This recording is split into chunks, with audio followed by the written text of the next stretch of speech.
Sure, why not? I'll rewatch this again.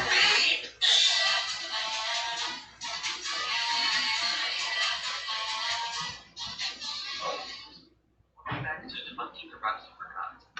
Part 5 is one of the most popular parts, and as such, it also has some of the most criticism. Western JoJo fanbase has had a tumultuous history with this part, and it is very divisive to say the least. In Japan, however, it is one of, if not the most well-known parts. Catching this divide resulted from an extremely poor English translation Part 5 was stuck with for many years. And even now, when a much better translation has come about, people have continued to push the same things they've been complaining about since I've read. Part 5 is introduced to us by Koichi, who has been sent to Italy by Jotaro to investigate Giorno. For whatever reason, his inclusion is confusing to people who think that Josuke should have been sent instead. It has been shown that Jotaro considers Koichi very reliable in a chapter that came out a mere 20 days before Part 5 started.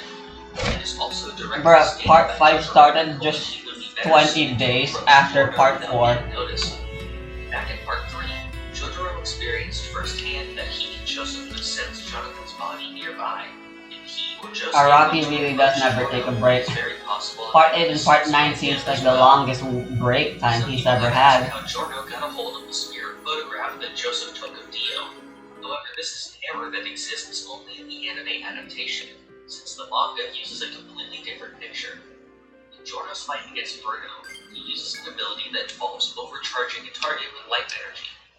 This makes them lose control of their consciousness and experience pain much slower than normal. Many have asked why this ability does not return in Giorno's later fights. The first thing to be made clear is that this ability only works when directly punching a living target.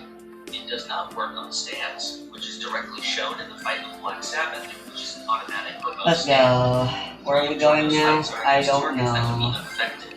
Black Sabbath, the remote independent stand babyface, and the userless stand Notorious B.I.G. Against Yasho, Giorno's attacks are completely blocked by the suit of ice, and only the metal pole entering through his air vent would damage him. In the fights where Giorno does attack a stand user directly, they are defeated immediately afterwards. There is no reason not to believe the effects of the punch are still felt by Chocolata and Diavolo. They're just not shown, since they have already been shown in great detail twice before. Some people have also suggested that Golden Spirit's Requiem's ability is somewhat of an evolution of this consciousness attack. Another Golden Spirit's ability that is seen less later on is Damage Reflection. This is first seen happening to Luca, and later on Koichi and Bruno. Many ask why this did not happen later. In Giorno's other fights, no enemies ever directly attack the Golden Spirit's creation. Chocolata's mold would not count as a direct attack, since it is happening independently from Green Day itself. Some point to Diavolo killing the Scorpion. However, this is another error only present in the anime. In the manga, Diavolo specifically avoids touching the Scorpion by removing a chunk of his own flesh, similar to the rat fight in Part 4. Others ask why the body parts created by Giorno don't have this effect when they're damaged. After a certain amount of time, the body parts must end up considered part of the person they're attached to. Also, the way Giorno describes his ability early on is the organism protecting itself. This would imply that an incomplete organism would not have this ability. When Kolpa was first introduced, he showed meanings of fingers before they are seemingly healed. Many people asked what the purpose of this was. Some people have suggested that the better reason for this being included would be a reference to the guitarist for Black Sabbath, who famously lost some of his fingers in an accident. Black Sabbath also being the name of Kolpa's stand. The in-universe explanation would be that this is the activation. Right, I want to know what the boss was so I can make a better prepared theme. Stand Craftwork's ability is to fix objects together. He's often shown Whatever, this theme will do. bullets for hitting him. Some people ask how he's able to freeze the bullet in the air when he's on a moving truck. This is a blatant misunderstanding of his ability, since for whatever reason, people assume that things are frozen statically. He actually uses Craftwork to fix things relative to the truck, including They Mista's were hand stopped which was stuck statically. onto the railing. The moment bullets were Craftwork's fixed ability relative to activates, himself, who was was they also would moving along with the move drum. at an incredibly fast rate because the Earth is spinning. Ability did not involve moving into a mirror world, and that the true form of the stand must be made of light bouncing between reflections. In Part 5, the stand Man in the Mirror can take its targets into a mirror dimension. This has been part of a long-running joke in the JoJo community that even predates the 2012 anime. Even I have a video on my own channel poking fun at this. However, some people take this far too seriously, and honestly suggest that these two events are actually contradictory. Hanged Man was a stand that appeared to be completely invincible. If it actually attacked from a mirror world, it would be unstoppable. Kakyoin knew there must be a catch, which is how he figured out the stand's true nature. Man in the Mirror cannot attack directly from the mirror. It has to bring its targets inside first. It is also shown to not be very physically strong, as a trade-off for its very powerful ability. Illuso mentions that stands can interact with people, but not the other way around. Shortly after this, he is shown touching Moody Blues and interacting with it. This is another error only present in the anime, since in the manga, he is still touching Abakio himself. Some people have asked how Misto was able to survive his gunshot wounds before Giorno had learned the ability to heal. I don't see how people can really be surprised by this, when the entire point of the scene was that number 5 stopped the bullets before they could enter Mista's head, only leaving him with perfectly treatable surface injuries. After the Grateful Dead fight, an indentation in the ground is shown next to Trish as a hint that she is a stand user. Many people say that this is contradictory to the ability of her stand, which is to soften objects, and that this indentation did not appear again. That isn't necessarily true, since it actually does appear again shortly before she awakens her stand. This indentation could simply be caused by her subconsciously softening the ground. After Bruno is defeated by King Crimson, Giorno is shown making a second Coco Jumbo, which still has access to its stand ability. Some people have asked how this is possible, and why Giorno did not make more creatures with stands. Actually really huge. Giorno specifically says that he made this turtle attack using the cells of the original. enemies that are If Coco resistant to Jumbo is a born stand elemental user, damage then now. an exact copy grown from his And then cells when I get would be also. Supernova, which is what I plan on getting King next, Crimson is a stand that has a large amount of debate surrounding it. Early translations of Part 5 no are one is extremely weak poor, or immune so a to common joke among Almighty. Western fans pertain to how confusing the countless mistranslations And made there his are ability. skills that However, can even with more reduce their accurate resistance translations to coming it. out in recent years, people still say that King Crimson's ability is contradicting itself. I will go over these apparent contradictions and show how they are a misunderstanding of the stand's ability. The most common claim made about King Crimson is that it is inconsistent whether Diavolo can interact with objects within skipped time. Against Risotto, bullets are seen phasing through him, but elsewhere, he is seemingly interacting with objects. It is important to note that we are never actually shown King Crimson interacting with an object in skipped time. These only ever happen when skipped time is not shown to us. Let's say In so. JoJo Veller, it is clarified that King Crimson is unable to attack in skipped time. This makes sense, since Diavolo is always shown waiting until immediately after a skip to launch a sneak attack. However, people point to things such as Narancia's death or Trish being taken from the elevator as examples of King Crimson interacting in skipped time. The most important thing to understand about King Crimson is how fate is manipulated by its ability, and how this interacts with his substand, Epitaph. Diavolo can view a forecast of 10 seconds into the future with Epitaph. The prediction of these 10 seconds is absolute. Future the It is team will be fated able to to happen. handle it. However, skipping time allows Diavolo to be exempt from fate for up to 10 seconds, so he's able to move as he pleases during a skip. But just because Diavolo That's a does something well-balanced mix different, of that will offense not and change the defense. fated actions of everyone else. Everything around him is still fated to carry No. out the same exact movements. Even results of actions Diavolo is fated to do.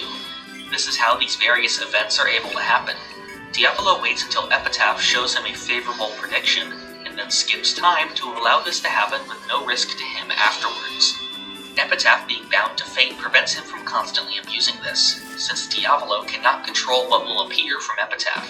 When a prediction is shown Hey, to not be in I his want favor, he instead uses this opportunity to move into a favorable position and prepare a counterattack. In the example of Narancia's death, Narancia is fated to become impaled on the bars. Since I King meant to Crimson is pick up only some able items. to change Diavolo's Some fate, healing items. this event will still occur Hopefully no I'll be matter fine. what. The only things unbound by fate during a skip are Diavolo himself, and anything that is an extension of himself. This includes That's his own healers. blood, which he is seen manipulating to appear in front of a target's face as soon as the skip ends. He has also been shown launching attacks from within a skip, which are timed to hit immediately after time returns to normal. While Bucciarati is fighting King Crimson for the first time, he sees a vision of his future actions. People are often confused by this and use it as an example of something that was forgotten. However, Diavolo explains that he is showing him Epitaph's ability. Normally, Diavolo displays this projection behind his bangs, but in this case, he has projected it in front of Bucciarati. After Bucciarati is defeated by Diavolo, he is left to die and is found by Giorno. He heals his body as soon as his soul is leaving, and he is able to come back to life. Many people have asked how this is possible, and say that this is a contradiction. These are literally just the enemies from... about how no stand ability is able to resurrect the dead. This is a topic that I've had to go over in multiple videos, but now that we've finally reached this video, I can cover it in full. Jotaro's quote is still correct. No stand ability is capable of bringing a person back from the dead. Plenty of stands are capable of permanently everyone healing already a has body, elements, but that is so... not a guarantee that that person's soul will return. Whether or not a soul can come back is I don't completely think up to their Prevent Order own is resolve. necessary, In since part they 3, don't have any Joseph special returned to skills his apparently. body after it had blood again. In part 4, Okuyasu was able to turn away from the afterlife and return to his body. And in part 5, Bucciarati was able to occupy his body again. However, Bucciarati is a special case. As seen in Sleeping Slaves, he was fated to die from his fight with King Crimson. Through sheer resolve, he was able to pilot his body for a short time. He was shown being unaware of pain, lacking any feeling of hunger, and eventually his body had deteriorated to the point of him going blind and deaf after only a couple of days. After Giorno and Bucciarati decide to betray the boss, the rest of the team must choose whether to join them or stay behind. All of them join except for Fugo, who is absent for the rest of the part. Numerous people have said that Fugo was forgotten about by Araki, or that he was written out as a result of being too powerful. Neither of these are true. Araki has spoken at length about Fugo in an interview. He said that his original plan was to have Fugo acting as a spy, who would betray the group and end with him being killed. Due to his depression at the time, Araki decided this was too much and had him leave the group instead. This change had nothing to do with the power of his stand, and was a conscious choice by Araki as an end for the character in this story. The stand Talking Head attaches itself to a target and forces them to say the opposite of what they need to say. Many people ask why Bucciarati did not use his liar-tasting technique, as shown when he met Giorno. Some people have suggested that this was only used as an intimidation tactic, and that it does not literally detect lies. That is actually wrong, since Bruno's inner monologue confirms that he is actually able to do this. However, that does not stop this point from being incorrect. For starters, Bruno did not have any suspicion that Narancia was lying, so he would never consider doing this. Second, Narancia is not intentionally lying, so his sweat would not indicate that. When Trish's stand Spice Girl is first introduced, it acts independently and speaks to Trish, similar to Echo's Act 3 and Sex The hell? Pistols. Ia didn't get any However, after binds. this fight, Trish is That's shown amazing. directly controlling her stand, and the stand no longer speaks. I have seen some people say that Araki forgot about Spice Girl's independent personality and its ability to speak. I don't see how people could miss this one, since Spice Girl made it very clear that she did not have an individual personality. She is a representation of Trish's own more confident personality that she was hiding from the group. And once Trish gained control of her stand, she accepted who she really was. Spice Girl tells Trish that they have become one and the same, so the stand acting on its own is no longer necessary. Some people have asked why Diavolo did not reveal himself during the fight with Risotto to have an easier chance of defeating him. This is another example Nice, of people it targeted simply the not wrong paying thing. attention, since Diavolo goes over this possibility. The goal of That the is a fight was single to get flaw close about enough it, to though. Risotto to damage him and to learn his ability. Diavolo directly states that if he is too far away and reveals himself, Risotto would just run away after learning the boss's face. Many people have asked why Giorno did not revive Abacchio and Narancia in the same way he did for Bruno, despite Bruno being a special Beat case his ass. where he had the resolve to return. This also stems from people completely forgetting the fact that Bruno was not really alive, but was just controlling a deteriorating corpse. A common question I've seen involves the fight against Green Day. People Shit. ask how Chocolata was able to cut Sex Pistols with a scalpel when physical objects are not able to interact with stands. I have no idea That was a how terrible this became idea. so common when such a thing was never shown happening in the first place. We never saw the attack that injured Sex Pistols. We see a bloody scalpel on the table, but on the very next page, we see Cioccolata attacking Giorno with his stand, which could easily have been the way Sex Pistols was damaged. And almost immediately after this, the true purpose of the scalpel was shown, with Cioccolata using it to cut himself up to hide inside of the helicopter. This was how he was able to get the drop on Sex Pistols in the first place. In Diavolo's backstory, his birth is shown to have been an impossible occurrence, resulting from a 2-year-long pregnancy with no apparent father. People have repeatedly asked how this is possible. I don't see how people can miss the point of this scene. These events are clearly presented as an impossible urban legend and are not meant to be understood. The details of Diavolo's past are left intentionally vague to show how well his past has been hidden. The apparently supernatural circumstances surrounding his birth are also quite fitting considering his demonic namesake. During Polnareff's flashback, it is mentioned that Jotaro and Polnareff investigated the stand arrows in the 1990s. I have seen a ton of people asking how this is possible, when Jotaro was shown learning about the arrow's power during Part 4 in 1999. However, it was shown in Part 4 that Jotaro was aware of the arrows beforehand, since he was in possession of the photograph of Enya with the arrow, which he says was found over 10 years ago.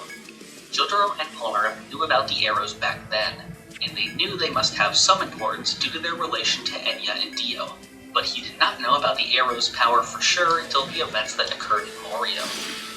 After being approached by King Crimson, Sora Chariot is shown throwing Polnareff into the air. Back in Part 3, Chariot was unable to move Polnareff during the Cream fight. This is quite simple. Earlier in Part 3, we were shown that Chariot is capable of holding up Polnareff. While he was trapped by Cream, I'm just gonna back away now. Injured. While he is crippled in Part 5, this would not have nearly as much of an effect on his abilities as bleeding out would.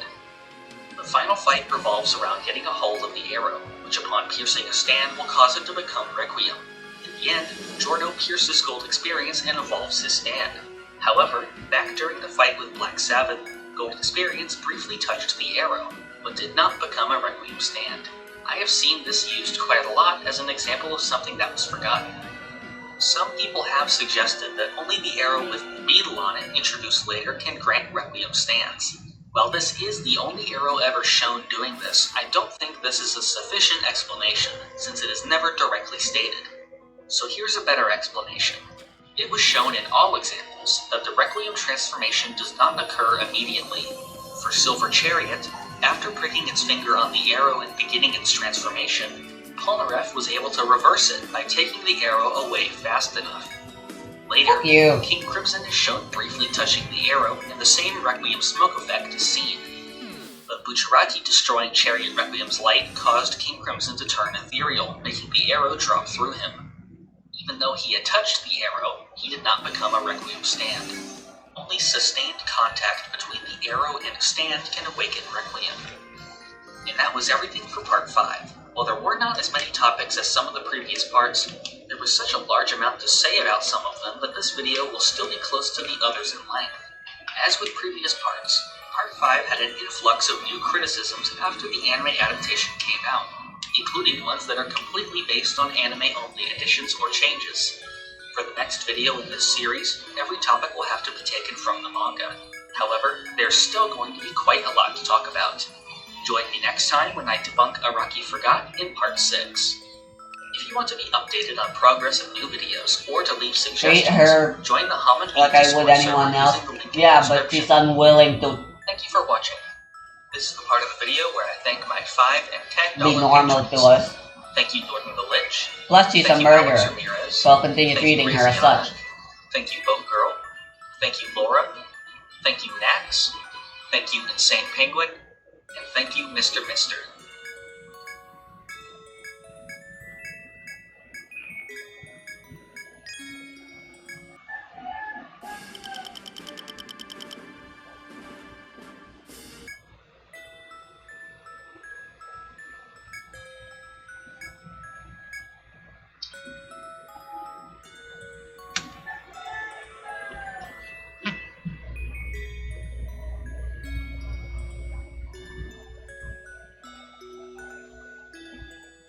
I should be consulting the walkthrough about this.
Alright, there's nothing here, so I assume this choice doesn't matter.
I want to bring the EST. Wolf brother, God. Nacho, I was rooting for you. 15 or more damage with a melee basic attack. The wolf can make another melee basic attack. What's a basic attack, by the way? It's a melee weapon attack. What you're looking for.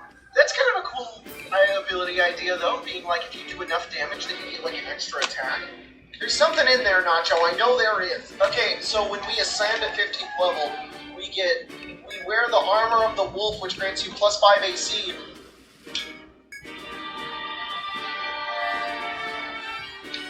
Killed him. That wolf cub only grew up to serve a single purpose. Wolf cub at 3rd level, and there's a reason why he can't die. Because he gotta get to 17th level so we can skin him. He was bred for a single purpose. He's gonna be really cool armor at like 17th level. Wolf's Fang. Your arrows and blades are made from the teeth of your family of wolves. What did we do to these wolves? Oh, I'm sorry. We're not a wolf pack hunter. We're a wolf pack hunter. We hunt wolves. We rob them of their cubs, and then make them fight for us. And then he becomes our brother. And then we just turn him into cubs. Because plus 5 to AC is so worth it. That's way better than 1d20 damage. I can see this being a magic item.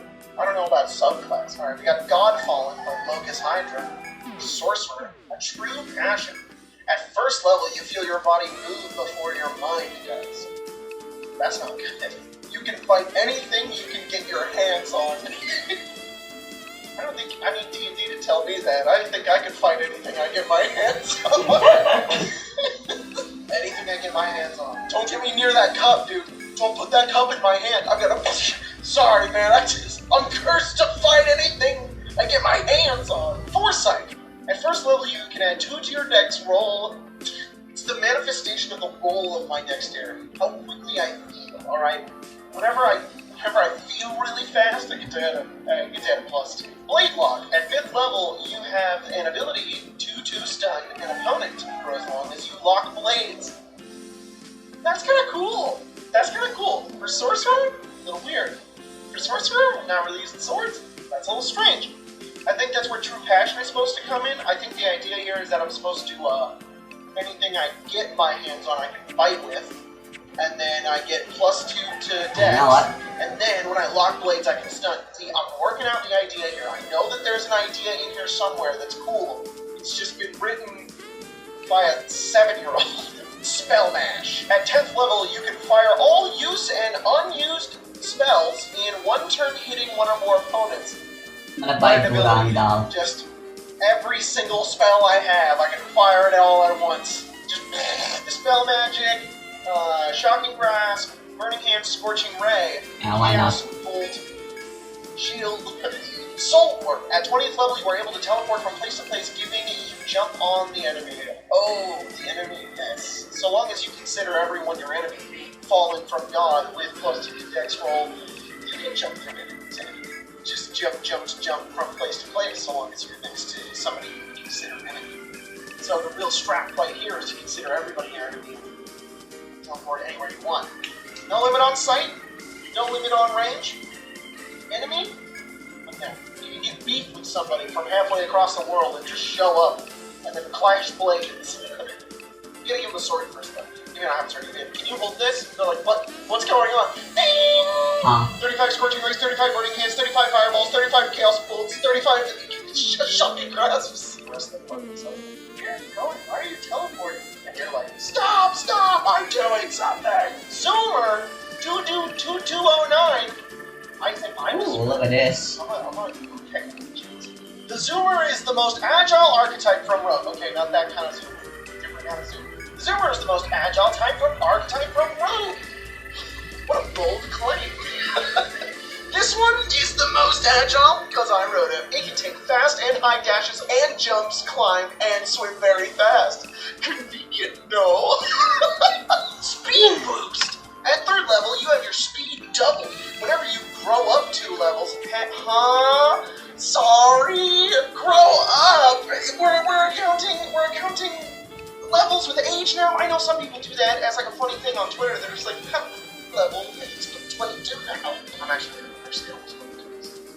level 26 on the 3rd. Gotta get my own insurance. But like, this makes me think that this person plays D&D and they attribute their levels to their character age, which is like, did you start as a baby? That'd be kind of fun way to play though. Maybe you could do it like past. I'm gonna go sell some stuff I don't find all that That'd be a useful. cool idea. I'm just saying that'd be a cool idea. At 3rd level, you have your speed doubled. When you grow up to Let me levels, store you have everything. 1 dexterity ability point.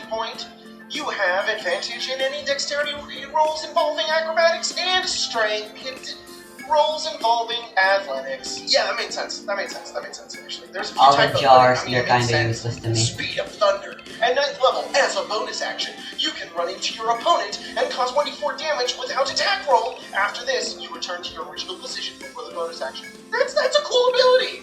That's all. Just hit him. Speedster subclass. 2209. It works to be honest. Extra attack. You get extra attack. It's very common. And speed aura. At 17th level, you exhale an aura. Moves double your ally's speed in an area of 90 feet and gives advantage in rolls of athletics and acrobatics. This is not that bad. It's just written a little weird. You know, getting a +1 to your dex. I don't think you need that. Advantage in dexterity rolls involving combat and strength. If anything, that's just kind of meh. So double speed because you're already getting the dash and bonus actions. You just get to be really, really fast. Not really seeing where we can swim very fast or jump very far, or climb. I guess because our speed is doubled, we can climb more. So technically, yes. So cool, yes. Convenient, no. I would say convenient, incorrect. I just take boots as speed. No, just beg my DM for it. Bare-fisted Juggernaut. Oh, he's a barbarian. It takes a certain type of warrior to look upon a fully armored enemy and think, I'm gonna punch that thing to death. This is funny. Those who choose this class use their brawn and might over their brain and intelligence. Hell yeah! HP, your hit dice is 1d12. It's okay. Subclasses determine your hit dice. That's okay. Abilities. +3 strength, -3 intelligence, +1 con, -2 wisdom. So we're getting a little bit of trade-off. Picking this subclass reduces our intelligence and our wisdom, but increases our con and strength. You know, instead of forcing the player to take those stats, what you should do instead is make abilities that utilize those stats to encourage you to lower those and increase those. So, you know, if your strength is a certain number and your intelligence is a certain number, then you get certain bonuses and abilities. So you don't force them, just encourage them. You know, sturdy build. Your body has been tested and pushed to the utmost limits of physical power. Same. Speed performance right here. You have a natural AC of 10 plus your con mod plus your strength modifier up to a maximum of 18. That's not bad. Look, you're gonna be dumb, but really good AC that you get to add your strength modifier to. Look, I don't know if this deserves -70 downvotes. Natural born tank. Starting at 4th level, you gain resistance to 1 type of damage of your choice. Once we're above 12. As a bonus action, you can try to completely negate damage with a 15% chance. On a fail, you take twice as much. But it would need to be a reaction, because it doesn't say when it ends. So what I'm pretty sure this is supposed to be is like, take damage, potentially negate it, and then you roll a percentage check, and then you completely negate it. And it's your reaction. Maybe there needs to be a downside to this. But there is a downside, which is if you fail the percentage roll, you take twice as much. Little bit of give and take. Honestly, Honestly, Bare-Fisted Juggernaut sounds sick. Alright, I want to punch that thing to death. Fists of the Elements. Starting at 6th level, you have the option to choose an elemental affinity in exchange for cutting the base damage done by your melee attacks. You can add 1d6 of your chosen element per level. Level 7 would be 3d8 plus 1d10, so 46 your element. Level 14 would do 78 plus 1d12 plus 76 your element. Thank you for providing a little example. Now I know how it works. Luck or skill. Starting at level 10, you can roll a 1d12 and do that elemental damage instead of your chosen type. Note, this erases your chosen element, and you must use the random element every time. Okay, we get to add an element that adds on, but it does less than what our blue would normally do, so we're not, like, fully maxing out our damage. Okay, this makes sense. Fire, water, earth and air, ice, lightning, necrotic, radiant, acid, curse, life, void. Life. Yeah, I'm gonna need a little explanation on these. Wait, this is awesome! So you roll a d12, and an element gets added, and you do a little bit of extra damage. And it's level 10, alright? I don't think this is that bad. Alright, so life. Roll damage, heal the creature for that many hit points instead of damaging, regardless of friend or a little bit of a chance to heal the enemy. Look, it's a lot of damage. Alright, we're risk versus reward here. It's kind of wild magic-y. Kind of a little bit chaotic. I'm into it. Void. Roll damage normal. The attack does 2 times the damage. So you potentially heal or do like a crit. Stoic Protector, starting at level 6. Hello? Oh, this is level 6. Okay, I thought it was level 10. Okay, maybe it's a little strong for level 6. It's a lot of damage for level 6. This is almost like a smite. It might make you feel a little less damage. Stoic Protector, at starting at level 6 is your bonus action. You can jump in front of an ally about to take damage and take the damage in their place. That's cool. Grappler Baki. Starting at level 10, you can add your proficiency bonus to grapple rolls. Also, enemies grappled by you have disadvantage on escaping. The disadvantage on escaping I get, adding your proficiency to grapple rolls, I mean, it's an athletics check. So, are we getting like expertise? You can just do that and get expertise in athletics checks. Broken Defense, starting at level 14, Wells to Grapple. Let me put Veil in the back. Therefore, all outside attacks do maximum damage to both the enemy and the player. Maximum damage, so if you have somebody grappled, it's just, you don't even roll the damage, it's just maxed out every time. It's kind of cool. It's kind of cool. Guys, I'm not gonna lie, it's kind of cool. Insta-kill, it doesn't matter what your stats are. Insta-kill is insta-kill. Not a place fit to die. Starting at level 18, once per long rest, you can fall below 0 HP. More than maximum HP, fighting on for 1d4 rounds. After those 1d4 rounds have passed, you collapse, failing 2 death saves instantly. And note, this feature is only taken at level 18. Due to restrictions, it was set to 14, but it's truly only gained at level 18. This is awesome. You, once per long rest, by the way, fall, and you get all your HP, and then you get you have to roll. It can be 1 to 4 rounds, and then you almost die once you hit the end. That is so cool! I'm sorry, the Twisted Keeper, this is awesome. This is the first bad homebrew video I've done like this. It's great. I don't really have any problems with this, other than it needed like a lot of damage, really. This did not deserve 71 downvotes. Heavy-handed, starting level 11, you have no proficiency. Ia killed with her second attack from her second sword. Starting level 1, you have no proficiency in any weapon, nor you can build a shield or other tool or any other attack to 1d8 base. Plus 1d8 every level at level 5. You know, dual wielding doesn't really make sense. Okay, interesting. So it's very impractical. You don't have proficiency in weapons, but your unarmed attacks increase. Atlas is a Japanese company. They should know the entire purpose of a samurai having 2 katanas is one is used on the enemy and the other is used on themselves. I love the, like, if you do it, you get something awesome, but if you fail, then something happens to you instead. So you either take double damage, or they get an opportunity to attack. That's cool design! It should be like a cool risky character build option. Besides the damage, this, and besides like maybe like Earthen, maybe if there was I have some skill points.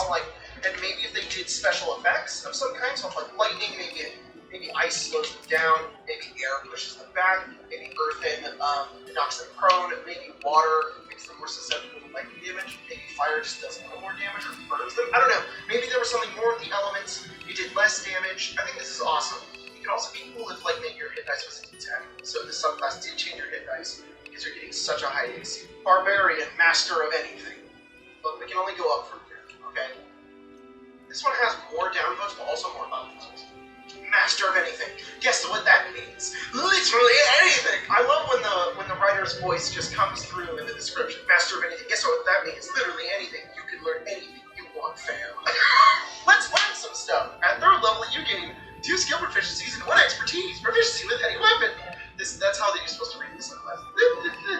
Let's learn some more stuff. At 6th level, you gain another weapon proficiency as well as an expertise. You gain proficiency in heavy armor. As a barbarian, let's learn some even more stuff. At 10th level, you gain 2 more skill proficiencies as well as 2 expertise, 2 weapon proficiencies, and an expertise. Let's learn even more things. Is this one of my old video scripts? This is how I used to sound. This is a cringe Jacob era. At 14th level, you gain expertise in 2 skills, expertise in 2 weapons, expertise in any other type. What is this? You're just smart barbarian. More barbarian. Getting expertise as a barbarian. Get expertise in athletics. And then 2 more expertise.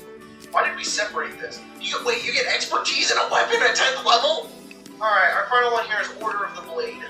It's from Bloodhunter, which is interesting. You don't really see a lot of Bloodhunter ones. In a town, cloaked man is talking to himself, or so it seems. His sheath is glowing, non-blood red. All of a sudden, each creature comes crashing through a wall. Everyone but the cloaked man runs out of the tower, and the cloaked man stands up, draws his blade, and stabs the beam straight into the heart. He falls to the ground, the sword seems to glow brighter. Pretty cool description. Jeez. Growing blade. Every time you kill a monster with your wanted weapon, you gain 1 blood point. Blood points are used to measure the strength of your ever-increasing weapon. You can use your dex modifier instead of your strength. Damage and attack, you need 0 points for that one. You just do that. If an enemies are bloody, you do 5 more damage. That's 50 points.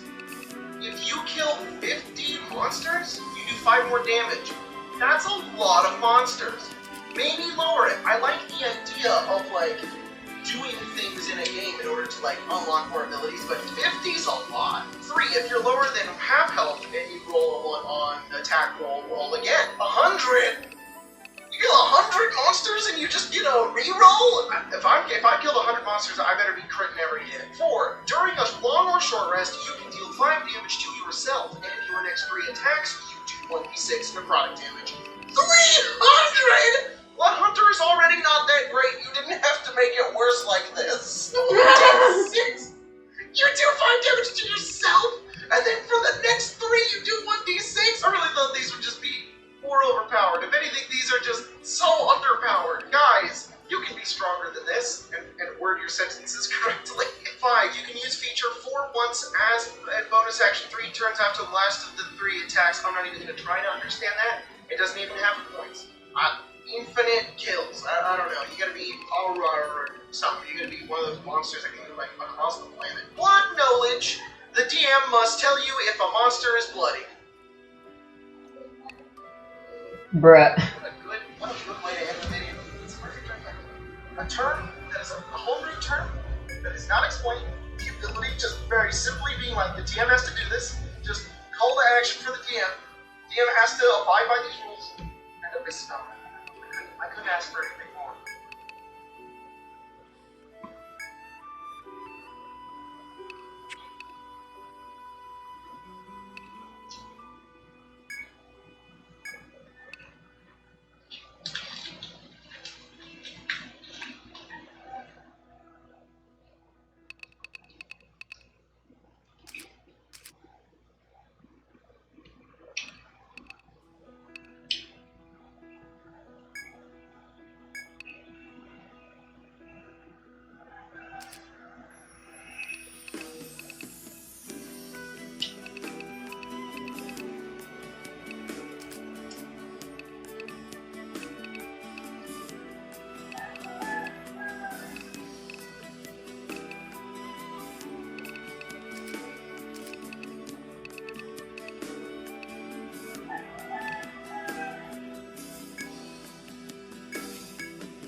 Max this out, I guess.